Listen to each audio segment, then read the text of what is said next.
Bonjour. J'aimerais vous poser une question. Pensez-vous que le fait d'avoir la tête dans les étoiles puisse être compatible avec le fait d'avoir les pieds sur Terre? Eh bien, il semblerait que oui, puisque c'est le lot quotidien de ceux qui pratiquent cette science à la fois la plus moderne et la plus ancienne, et qu'on appelle l'astronomie. Et pour son 10e numéro, Cassiopée est venu se ressourcer ici dans le temple de l'astronomie française qu'est l'Observatoire de Meudon. D'ici, nous allons effectuer une sorte de rétrospective des techniques d'observation et surtout des conclusions qu'ont su en tirer nos autres, les astrophysiciens. Bref, un formidable voyage de la Terre aux confins de l'univers.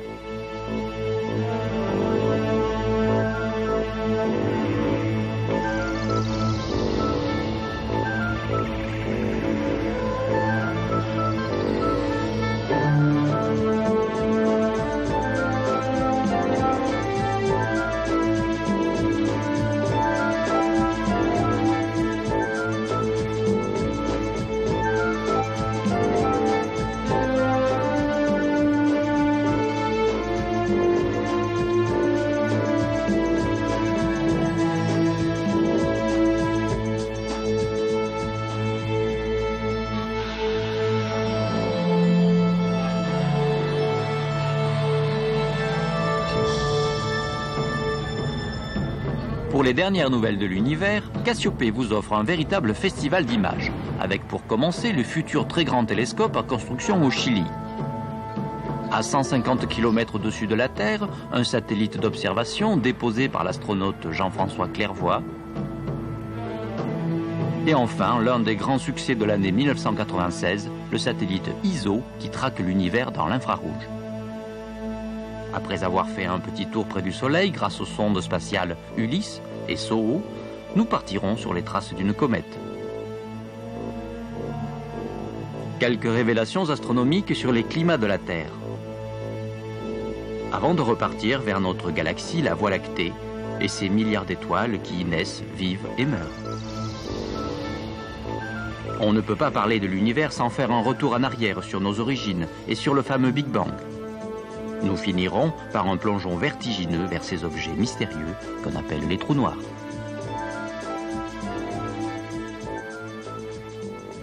Vue imprenable sur Paris et sur le ciel qui surplombe la coupole de Meudon où je me trouve actuellement.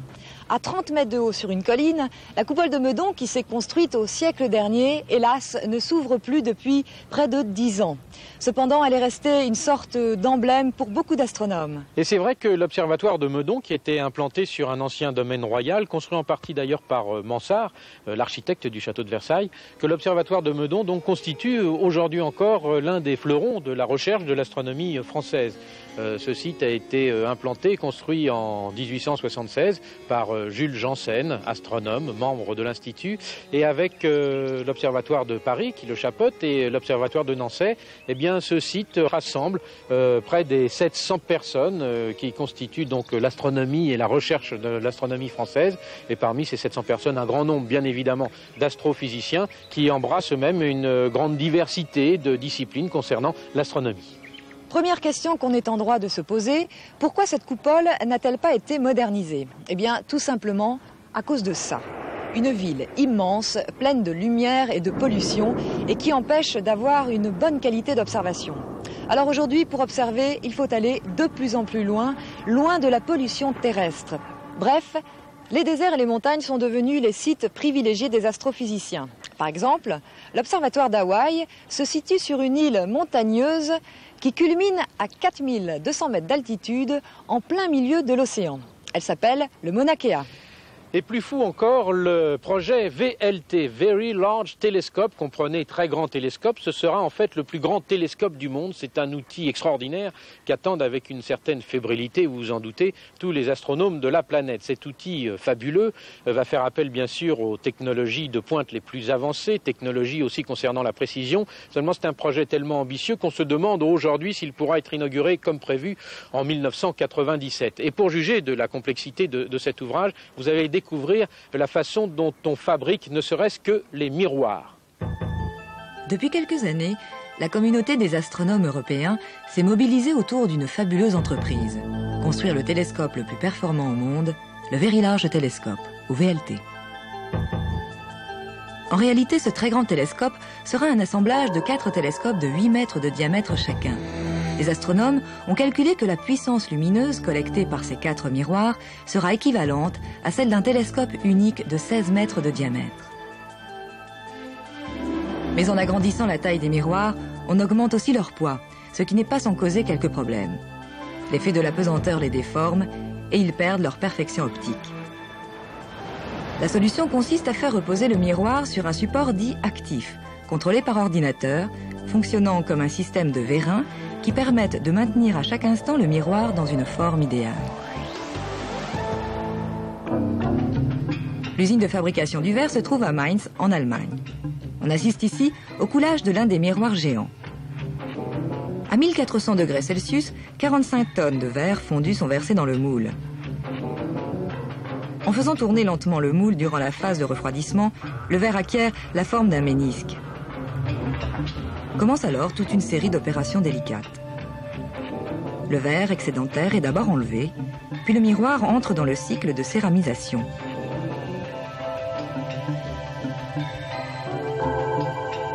La céramique de verre a un coefficient de dilatation thermique égal à 0, ce qui est très important pour assurer la qualité optique espérée du VLT. Une fois fondus et refroidis, les miroirs doivent être transportés vers l'usine de polissage. Le transport de ces structures géantes et extrêmement fragiles n'est pas chose facile. Tous les moyens de locomotion par voie fluviale et par voie terrestre sont utilisés.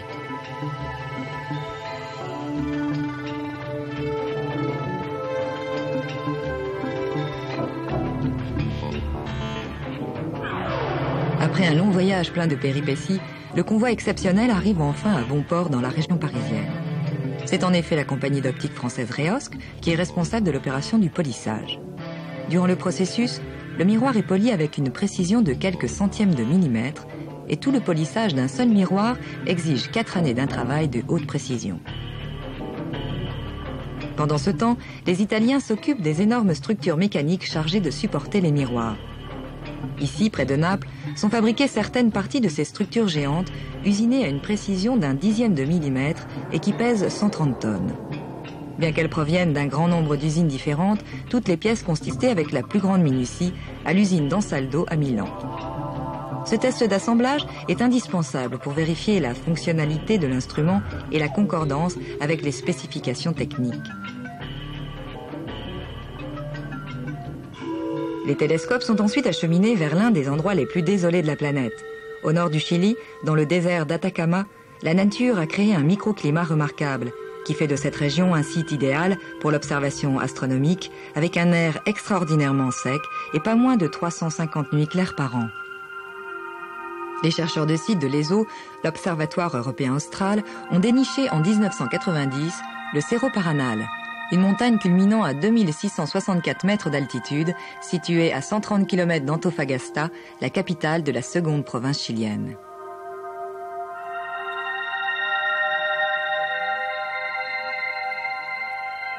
À l'aube du 3e millénaire, le très grand télescope de l'ESO sera un instrument unique en son genre, au service de la communauté scientifique mondiale. Autre façon d'aller observer le ciel, c'est d'aller voir sur place. Depuis les années 60, l'homme sait s'extraire de l'attraction terrestre et vous savez qu'une fois franchi le filtre que constitue la couche d'atmosphère, eh bien l'observation est beaucoup plus limpide. Alors depuis quelques années, on envoie des engins automatiques qui nous envoient des très belles photos, on y reviendra dans un instant, mais cela dit, un robot reste un robot et de temps en temps, il y a des petits problèmes. On l'a vu avec le super télescope Hubble qu'il a fallu réparer en orbite dans l'espace. Eh bien pour cela, il y a des spécialistes. Jean-François Clairvoy est un spationaute européen et il est un de ces spécialistes qui savent déposer délicatement un satellite en orbite et puis éventuellement le récupérer après. Le 3 novembre 1994, les astronautes de la mission Atlas 3 quittent leurs appartements de quarantaine pour rejoindre la navette spatiale Atlantis. Dans l'équipage, le Français Jean-François Clairvoy a été nommé spécialiste de mission. Le décollage de la navette est toujours aussi impressionnant avec les 2 énormes propulseurs à poudre qui projettent des flammes et oppressent les poitrines des spectateurs jusqu'à 4 km à la ronde. Après 2 minutes de vol, à 50 km d'altitude et 5 fois la vitesse du son, les 2 propulseurs à poudre sont éjectés et se séparent. Ils seront ensuite récupérés en mer par des bateaux qui se sont postés la veille. La navette continue seule, attachée au réservoir extérieur qui alimente ses moteurs. L'orbite atteinte, les astronautes peuvent admirer leur passage au-dessus de l'Inde, de l'Himalaya et du Tibet. Mais la contemplation est de courte durée. La première chose à faire pour Jean-François Clairvoy, c'est l'ouverture des portes de la soute afin d'exposer les instruments au froid de l'espace et les pointer vers les deux objectifs scientifiques de la mission, l'atmosphère terrestre et le Soleil. Le Français a la charge du pilotage du bras télémanipulateur.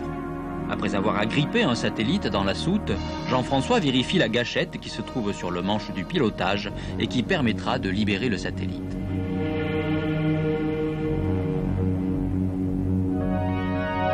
À l'endroit précis du déploiement, le bras relâche le satellite qui va poursuivre son vol autonome pendant 8 jours. Ce satellite, baptisé Christa, doit analyser les constituants rares et les processus dynamiques de la moyenne atmosphère. Après le largage, la vie à bord bat son plein. Les deux sortent de leur couchette et Joe s'amuse avec l'impesanteur.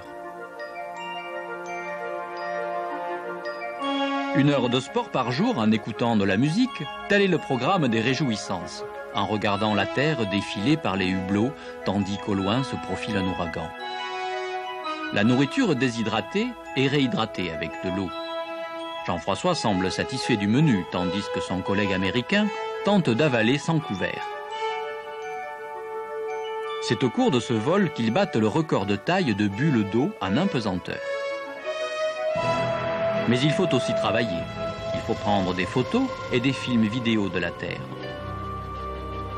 L'astronaute français doit aussi assembler une expérience de tube de chaleur qui permet de tester les systèmes de refroidissement des satellites et qui a nécessité de nombreuses heures de travail.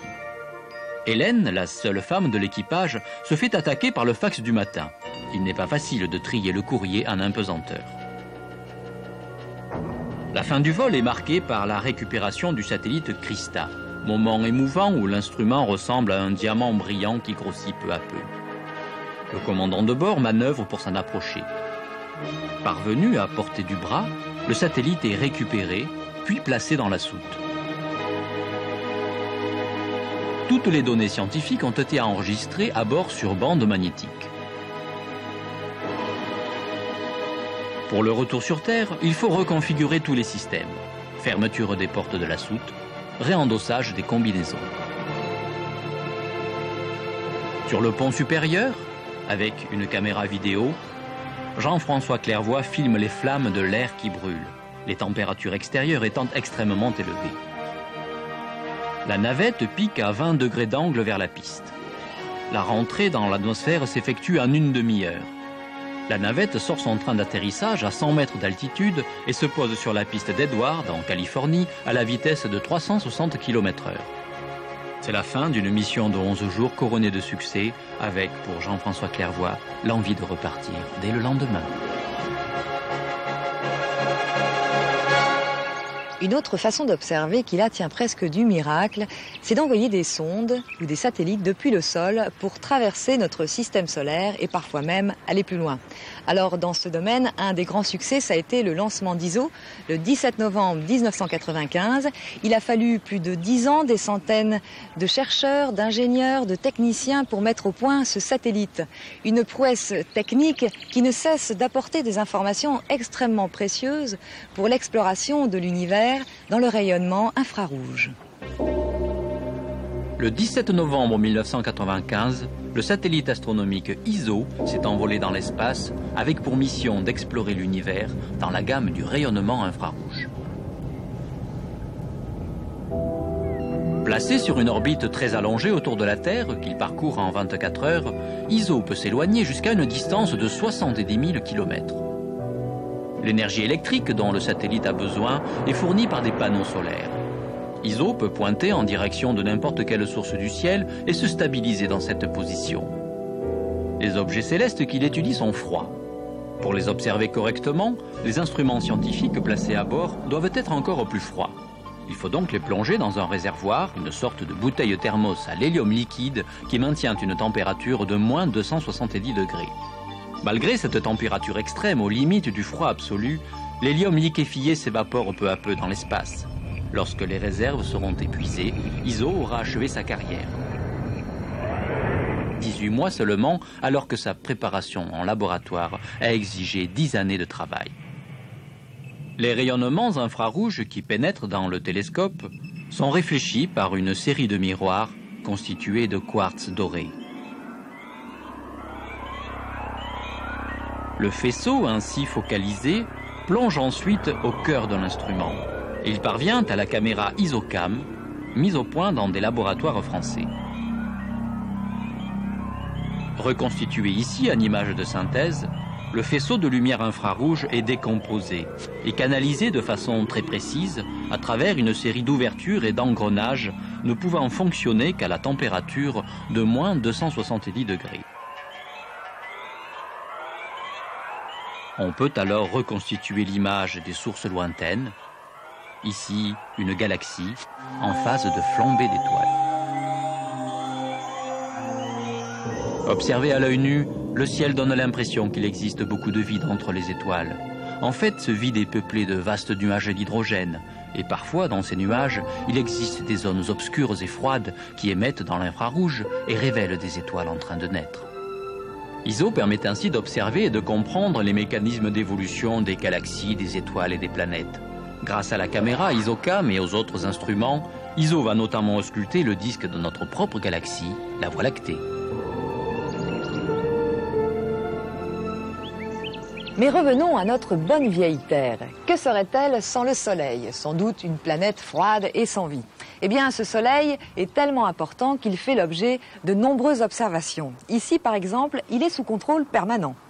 Oui, avec au sommet de cette tour solaire, eh bien, le célostat. Le célostat, c'est une série de miroirs qui vont permettre de suivre le Soleil pour renvoyer son image quelque part. Alors ici, effectivement, un premier miroir qui capte l'image du Soleil et qui le renvoie sur un deuxième miroir ici, qui n'est qu'un intermédiaire, pour le renvoyer dans ce puits à 35 mètres au fond, où là, un troisième miroir concave va récupérer l'image, la faire rebondir un petit peu, parce que ce puits fait 35 mètres, mais pour avoir une image de 40 cm sur un écran en bas, eh bien, il faut 40 mètres de profondeur, en quelque sorte. Donc cette image va ensuite être éventuellement vue sur un simple écran. On va pouvoir regarder de très près les protubérances, les taches solaires, en fonction de l'activité du Soleil du moment. Le Soleil a un cycle d'activité de 11 ans en ce moment, c'est une période un peu calme d'ailleurs, mais ça ne devrait pas tarder à redémarrer. Et puis cette image, eh bien, elle va être envoyée dans le spectrographe où là, rien n'échappera à l'analyse. Mais plus fort encore et néanmoins complémentaire, des sondes ont été envoyées pour étudier le Soleil de plus près. Ulysse, par exemple, qui partit pour un long voyage en 1990, et ce jusqu'à l'an 2000. Et puis la petite dernière, SOHO, attention, plein feu sur le Soleil. Le Soleil semble serein aux yeux des hommes. Mais observé en rayons X, notre étoile se révèle très active, projetant de violentes éruptions tout autour de son équateur.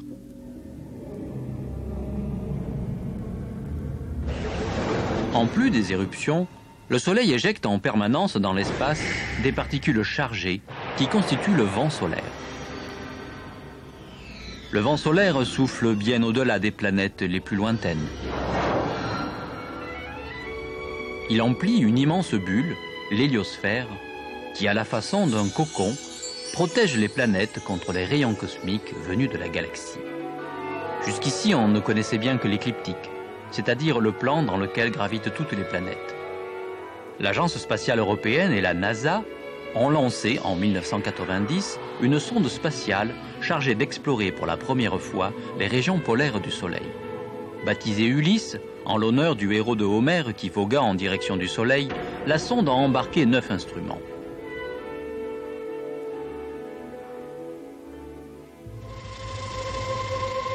Les uns étudient la composition, la vitesse et la densité du vent solaire.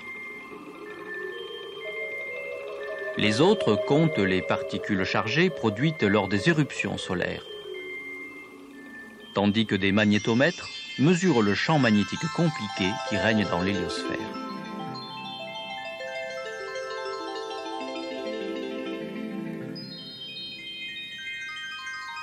C'est en passant près de Jupiter qu'Ulysse a quitté le plan de l'écliptique.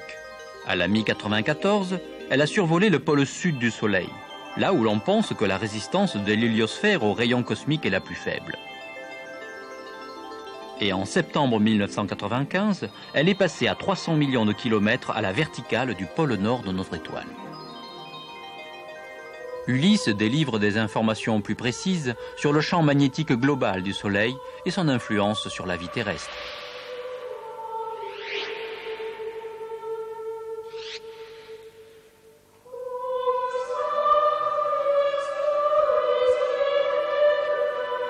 Les lignes de champ magnétique qui parcourent le système solaire sont entraînées par la rotation du Soleil. Et elles se déforment pour former des motifs torsadés extrêmement complexes.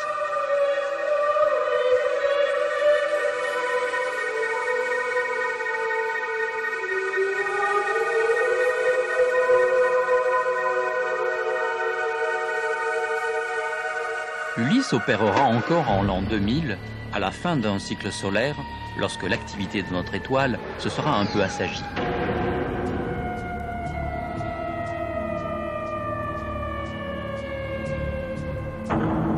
Jusqu'alors, une limitation essentielle à l'observation du Soleil était l'incapacité de voir à l'intérieur. Le satellite SOHO est venu rejoindre Ulysse pour remédier à ce manque. Lancé par une fusée Atlas II le 2 décembre 1995, il s'est placé au point d'équilibre gravitationnel entre la Terre et le Soleil, situé à 1,5 million de kilomètres de la Terre, et il va y rester au moins 2 ans pour observer le Soleil en continu. SOHO signifie Observatoire du Soleil et de l'héliosphère. Sa tâche la plus étonnante consiste à déchiffrer la musique interne du Soleil. En effet, notre étoile vibre un peu comme un gong. Les ondes acoustiques sont si basses qu'il faudrait toutefois les accélérer 1 million de fois pour les ramener dans la gamme audible. Évidemment, on n'écoute pas les sons du Soleil à 150 millions de kilomètres. On observe ses vibrations de surface et l'on reconstruit le tout sur ordinateur.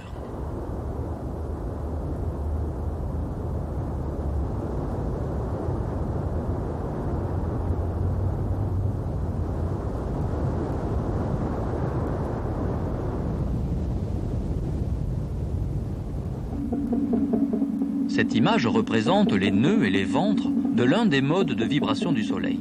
Les zones qui montent sont en bleu, celles qui descendent en rouge. En fait, il y a 1 million de mouvements composés, ce qui rend la partition musicale du Soleil bien difficile à déchiffrer.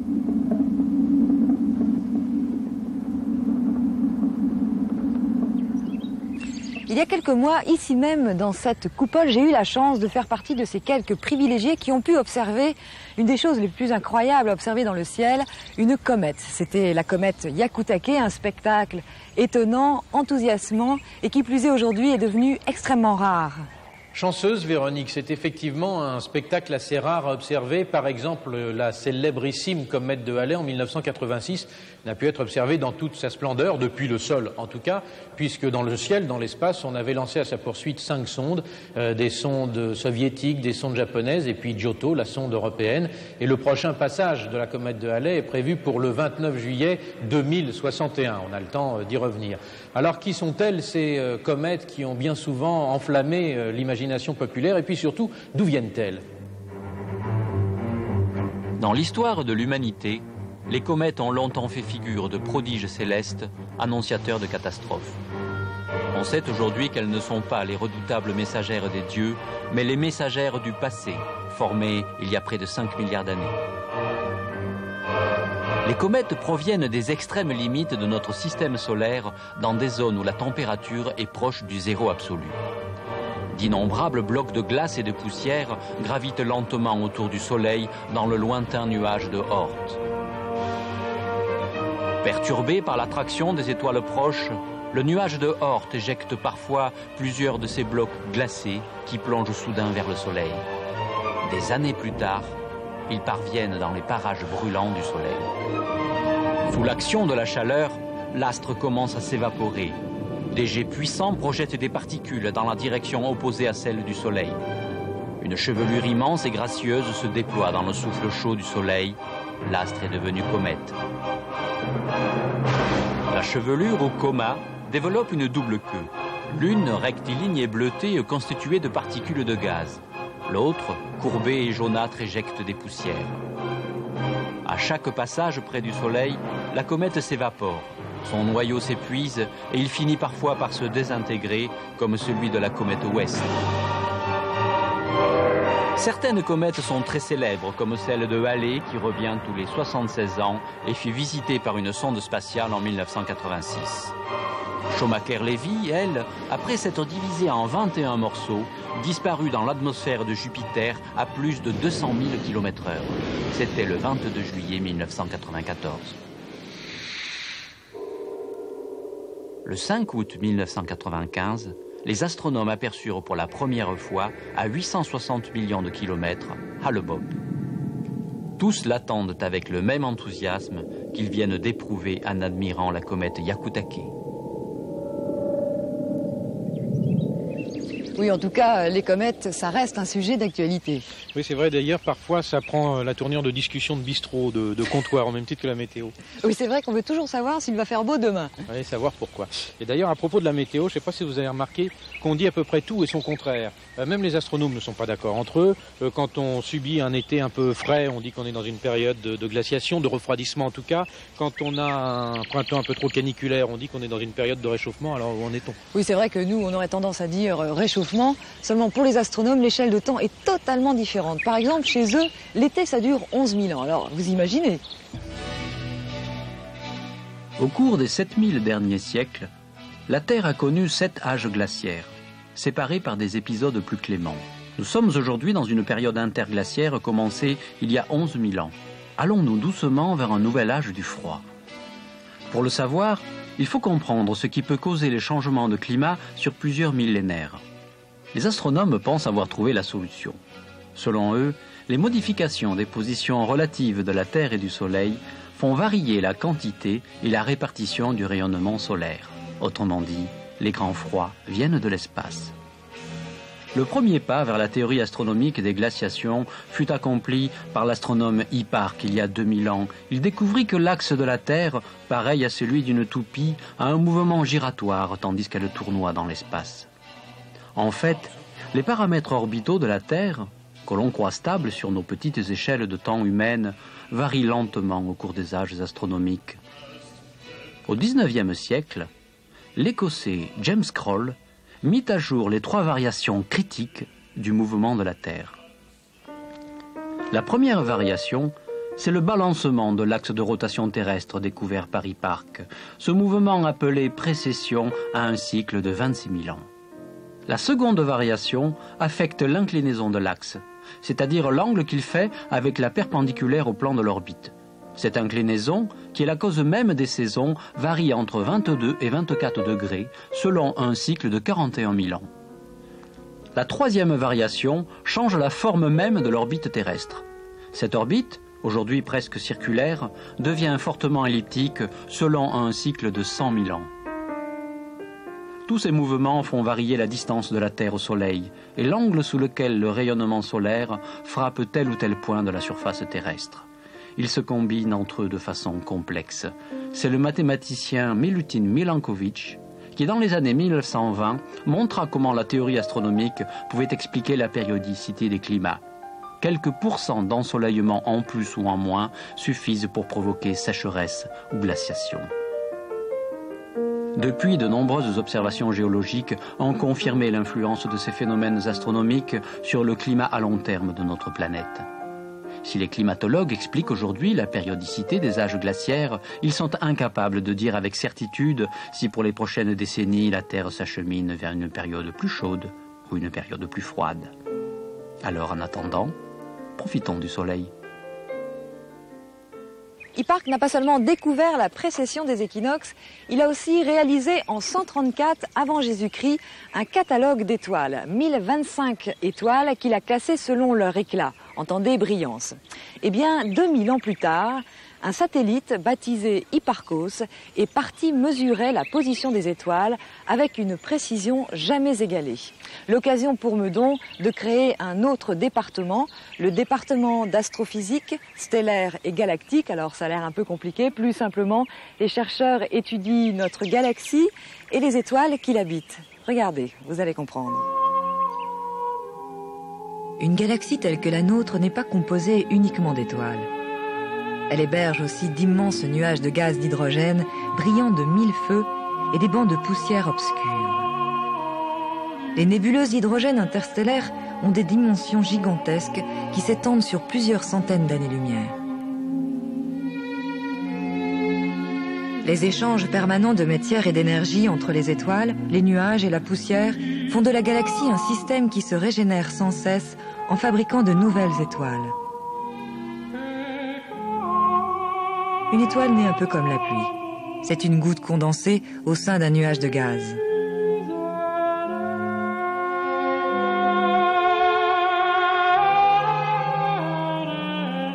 Certaines régions appelées globules sont de véritables pouponnières d'étoiles.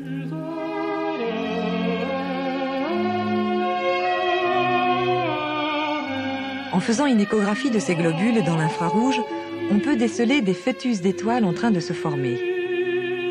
100 000 ans plus tard, les étoiles sortent de leur matrice. Et ce n'est qu'au bout de plusieurs millions d'années qu'elles atteignent l'âge adulte.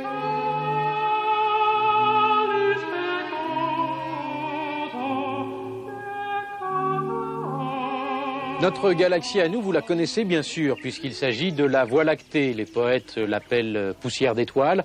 Pour les astronomes, c'est encore une énigme. Elle n'a en effet pas encore livré tous ses secrets. Une seule certitude pour l'instant, contrairement à ce que certains pouvaient penser, le Soleil n'en constitue absolument pas son centre. Les astronomes sont loin de tout savoir sur la galaxie qu'ils habitent. Quelle est exactement sa forme? De quoi est-elle constituée? Des questions encore en suspens. On pense aujourd'hui que la Voie lactée est une galaxie spirale, une immense assiette de 100 000 années-lumière de diamètre et 1000 années-lumière d'épaisseur. Cette assiette est renflée en son milieu par un bulbe contenant de vieilles étoiles. Tout autour se trouve le halo, ayant à peu près la forme d'une sphère. Si on pouvait sortir de notre galaxie et la voir par en dessus, on s'apercevrait que le disque n'est pas rempli uniformément de matière. De vastes bras, en forme de spirale, se détachent du bulbe central et tournent majestueusement autour du centre. On ne sait pas exactement combien il y a de bras, ni comment ils sont apparus. On ne sait pas non plus combien il y a d'étoiles. 200 milliards selon certains, beaucoup plus selon d'autres. Mais ce que l'on sait, c'est que le Soleil, notre étoile, gravite dans le disque, vers le bord, à 30 000 années-lumière du centre. Il met 200 millions d'années pour faire un tour complet, emportant la Terre avec lui. Par une belle nuit d'été, couchez-vous dans l'herbe et contemplez la Voie lactée. C'est notre galaxie, vue par la tranche. Regardez notre galaxie par la tranche, c'est une jolie métaphore qu'on peut pousser encore plus loin pour se rendre compte de son immensité. Imaginez une petite lumière que l'on allumerait à l'extrémité de cette tranche, c'est-à-dire à l'extrémité de notre galaxie. Eh bien, elle mettrait 100 000 ans pour parvenir à l'autre extrémité. Oui, notre galaxie est vraiment une spirale géante. Et encore, elle n'est pas la seule, Nicolas, puisqu'il paraît qu'il existe des milliards et des milliards de galaxies. Et quand on observe ces milliards de galaxies, on constate qu'elles s'éloignent toutes à une vitesse vertigineuse. Alors, où vont-elles? Très très loin dans l'espace et donc très très loin dans le passé. Alors c'est une notion un peu compliquée, le temps et l'espace, mais qui nous renvoie à une question fondamentale. Comment tout cela a-t-il commencé? Depuis l'aube de l'humanité, les civilisations se sont interrogées sur l'origine de l'univers. Les plus grands esprits ont buté sur cette question et de nombreux systèmes cosmologiques se sont succédés. Au début des années 1920, 3 hommes ont fondé la cosmologie moderne, le physicien allemand Albert Einstein, l'astronome américain Edwin Hubble et le belge Georges Lemaître, qui le premier va faire le lien entre la théorie et les observations pour en tirer les conséquences les plus extraordinaires, les modèles de Big Bang. Tandis que l'Europe est fertile en théoriciens, l'Amérique est riche en astronomes qui disposent de nouveaux télescopes très puissants. Edwin Hubble scrute le ciel à l'observatoire du mont Wilson. Grâce à cette formidable loupe de 2,50 m de diamètre, Hubble fait 2 découvertes qui vont révolutionner la vision de l'univers. Il commence par étudier ces taches faiblement lumineuses que l'on appelle des nébuleuses, et il prouve qu'il s'agit de galaxies à part entière, c'est-à-dire d'immenses essaims d'étoiles aussi vastes que notre propre galaxie, la Voie lactée. Voici l'univers subitement agrandi à des proportions gigantesques. Mais Hubble ne s'arrête pas là. Il analyse au spectroscope la lumière des galaxies afin de déterminer leur mouvement. Selon l'effet Doppler, la lumière émise par un objet en mouvement doit subir une distorsion de couleur. Hubble découvre ainsi que tous les spectres des galaxies sont décalés vers le rouge, ce qui signifie que les galaxies fuient dans toutes les directions du ciel à des vitesses d'autant plus grandes qu'elles sont plus lointaines. Comment interpréter ce mouvement d'éloignement général des galaxies? Les astronomes sont perplexes. La clé de l'énigme se trouve peut-être dans cette fameuse théorie de la relativité qu'Albert Einstein a proposée quelques années plus tôt et qu'il vient expliquer aux savants américains. Selon Albert Einstein, la structure de l'univers ressemble à celle d'un tissu élastique cabossé par les astres massifs qui s'y déplacent. En dévoilant la nature secrète de l'espace, du temps et de la gravitation, la théorie de la relativité permet de calculer des modèles d'univers réalistes. Le prix à payer est qu'il faut abandonner l'idée millénaire d'un univers statique au profit d'un univers en évolution. Einstein lui-même n'ose pas franchir le pas. C'est Georges Lemaître qui le premier donne un sens aux observations de Hubble, en affirmant que le mouvement de fuite des galaxies traduit une extension de l'espace lui-même, autrement dit, l'univers est en expansion. Si la communauté astronomique admet vite l'expansion, elle se montre beaucoup plus réticente devant les conclusions qu'il en tire. Lemaître dit en effet que si l'univers se dilate en se refroidissant, on peut remonter à l'envers le fil de son histoire. Plus on remonte dans le passé, plus les galaxies ont été proches les unes des autres. En remontant suffisamment loin, il y a eu nécessairement un moment où tous les astres se sont fondus en une masse unique, et en extrapolant jusqu'au bout, une sorte de temps zéro qui aurait vu la naissance même de l'espace. Lemaître publie en 1931 sa théorie de l'atome primitif, qui déclenche une terrible controverse. Parler d'un début de l'espace et du temps horrifie les physiciens. Einstein en personne réfute l'idée de commencement du monde. Cela lui rappelle trop le dogme chrétien de la création. Il est vrai que Lemaître est aussi prêtre. Homme de science et homme de foi, il est incompris par les uns et les autres. Tous se livrent à des interprétations abusives de ses idées. Sa théorie de l'atome primitif n'est pas acceptée. L'un de ses plus farouches adversaires est l'astronome britannique Fred Hoyle. Au cours d'une émission radiophonique à la BBC, Fred Hoyle tourne en dérision le modèle de l'atome primitif en le qualifiant pour la première fois de Big Bang, c'est-à-dire le grand boom. Il ne sait pas qu'il vient d'inventer les deux mots qui vont faire fortune auprès du grand public. En 1965, 2 ingénieurs de la compagnie de communication Bell enregistrent par hasard sur leur radiotélescope un rayonnement très faible provenant de toutes les directions du ciel. Affichant la température uniforme de 3 degrés Kelvin, il est perceptible dans le domaine des micro-ondes et baigne l'univers tout entier. Arno Penzias et Robert Wilson viennent de découvrir sans le savoir les traces fossiles de l'univers primitif. C'est ce que leur apprend le théoricien Jim Peebles à l'université de Princeton. En juin 1966, quelques semaines après avoir appris la nouvelle, Lemaître s'éteint doucement dans sa chère ville de Louvain, heureux que sa théorie du Big Bang soit enfin confirmée. Au début des années 1990, la NASA envoie le satellite COBE. COBE vérifie avec une précision extraordinaire que le rayonnement fossile est bien le vestige refroidi de l'univers naissant il y a 15 milliards d'années. Aujourd'hui, le Big Bang est devenu le modèle standard pour décrire les lois de la cosmologie. Il est plus solide que jamais, mais le mystère de l'origine reste entier. Dans les accélérateurs de particules, les physiciens recréent les conditions extrêmes qui ont régné dans les premières fractions de seconde de l'histoire cosmique. Tous tentent en vain de s'approcher plus près de ce qu'a si bien décrit le génie visionnaire de Lemaître. L'évolution du monde peut être comparée à un feu d'artifice qui vient de s'éteindre. Quelques mèches rouges, cendres et fumée. En tout cas, cette théorie du Big Bang, largement acceptée aujourd'hui, a eu du mal à faire son chemin. C'est un peu comme cette autre théorie actuellement qui tente à prouver l'existence des trous noirs. Oui, Nicolas, c'est une polémique qui est suivie de près à Meudon, puisque c'est ici même, dans un bureau qui se situe à quelques pas de cette lunette, que Jean-Pierre Luminet, le spécialiste des trous noirs, assemble jour après jour des éléments qui tentent à prouver ce que nous ne verrons jamais. Alors Jean-Pierre Luminet, bonjour. Bonjour. Merci d'être venu nous rejoindre. Mais avant de vous laisser la parole, voici quelques explications en images.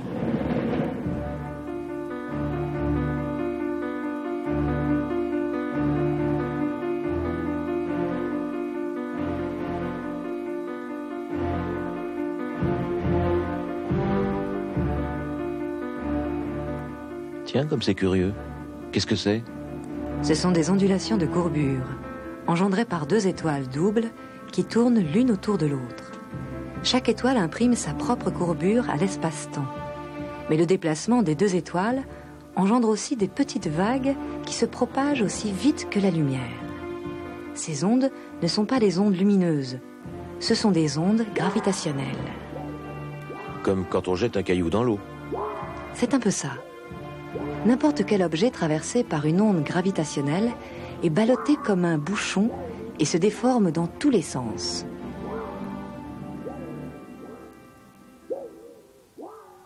Tiens, et ça ? On dirait un œil dans le ciel. Ça, c'est un trou noir. Une zone de l'espace-temps complètement invisible. Invisible ? Mais c'est tout rouge. C'est le gaz incandescent qui s'engouffre dedans et se met à briller avant de disparaître. Regarde, le trou noir déforme tellement l'espace autour de lui que les images sont complètement tordues.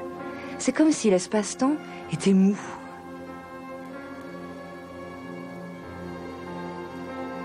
Complètement fou. Mais qu'est-ce que c'est vraiment un trou noir ? Lorsqu'une étoile massive explose à la fin de sa vie, son noyau s'effondre sous son propre poids. L'attraction gravitationnelle devient alors si intense que rien ne peut plus lui échapper. Et ça devient un trou noir qui aspire tout ce qui passe à proximité, même la lumière. Et qu'est-ce qu'il y a au fond d'un trou noir ? Un univers infiniment courbe. Mais là, on peut tout imaginer, parce que là s'arrête la science.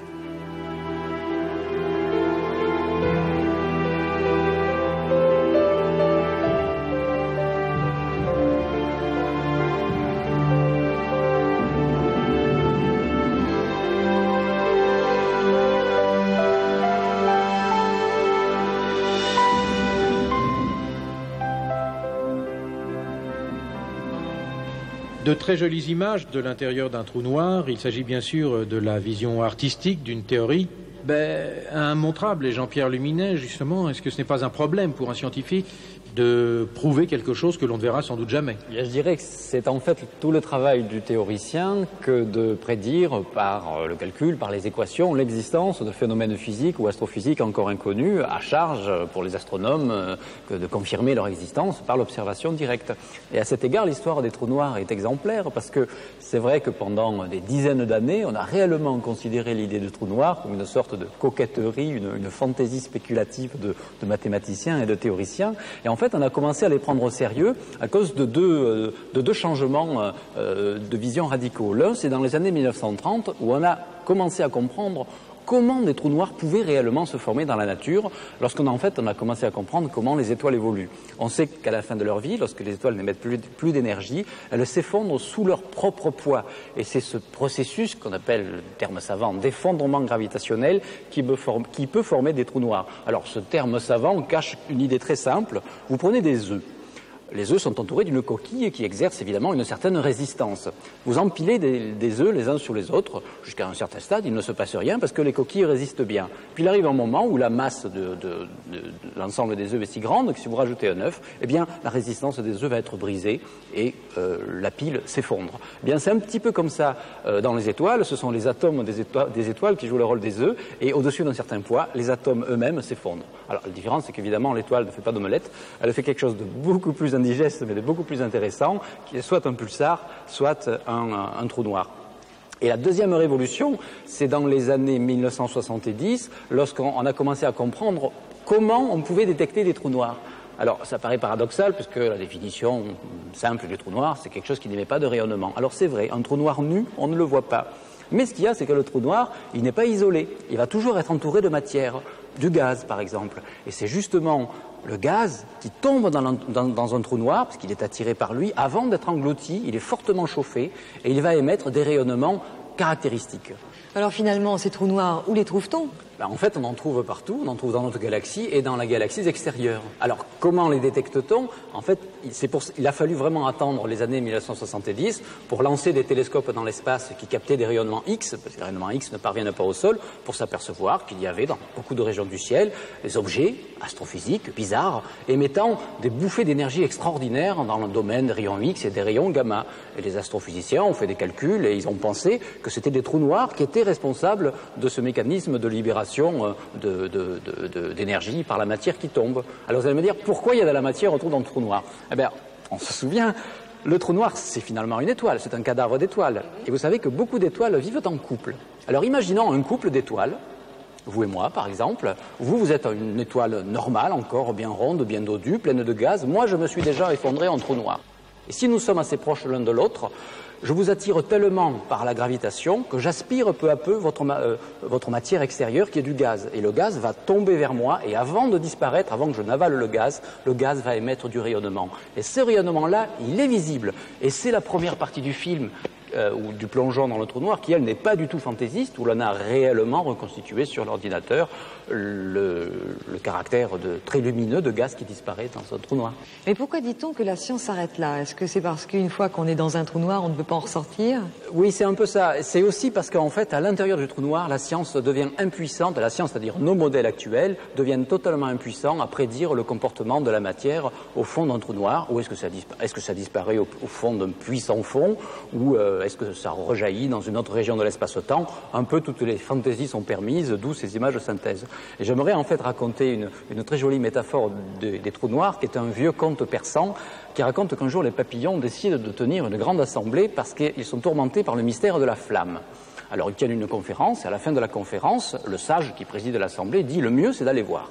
Alors un premier papillon s'envole en direction du château le plus proche, il passe devant une fenêtre, et au-delà de la fenêtre, il voit la lueur d'une bougie.